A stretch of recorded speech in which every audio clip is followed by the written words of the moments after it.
The US dollar just had a reality check this week. After surging on war fears, the greenback is now giving back those gains fast. So what changed? Markets moved from panic to peace pricing. At the start of the Iran conflict, traders rushed into the US dollar as a classic safe haven asset. Oil spiked, inflation fears rose, and the dollar index pushed higher. But this week, the story reversed. The dollar index is now back near 98, giving up most of the rally triggered by the war. Based on the latest price action, price has broken lower from the 100 zone and is now testing support around 97.95 to 97.65. That tells us confidence in the dollar has weakened. Why? Because the market now believes the Middle East conflict may cool down.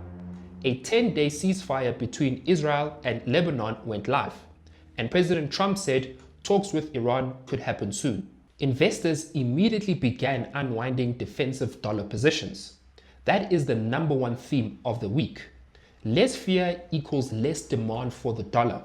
Theme number two is inflation. Early in the conflict, higher oil prices created fears that US inflation would surge again.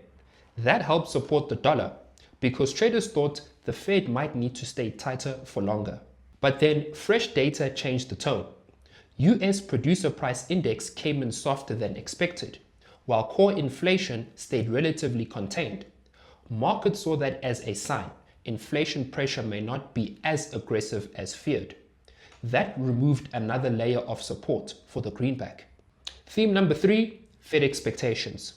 This week, several Fed officials repeated that rates are likely to stay on hold for now.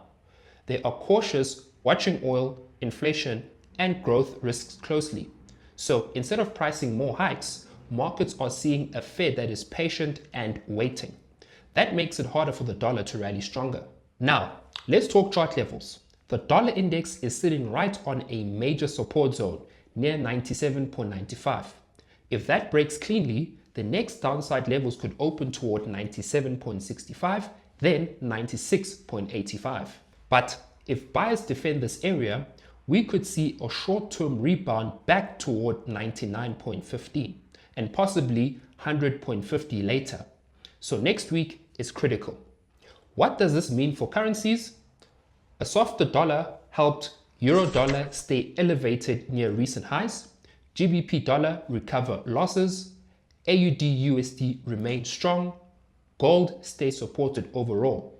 The market is rotating out of fear trades and back into risk trades. So the big question now is simple. Was this week the start of a bigger dollar decline or just a temporary pullback before another rebound? Drop your view in the comments. Bullish or bearish USD next?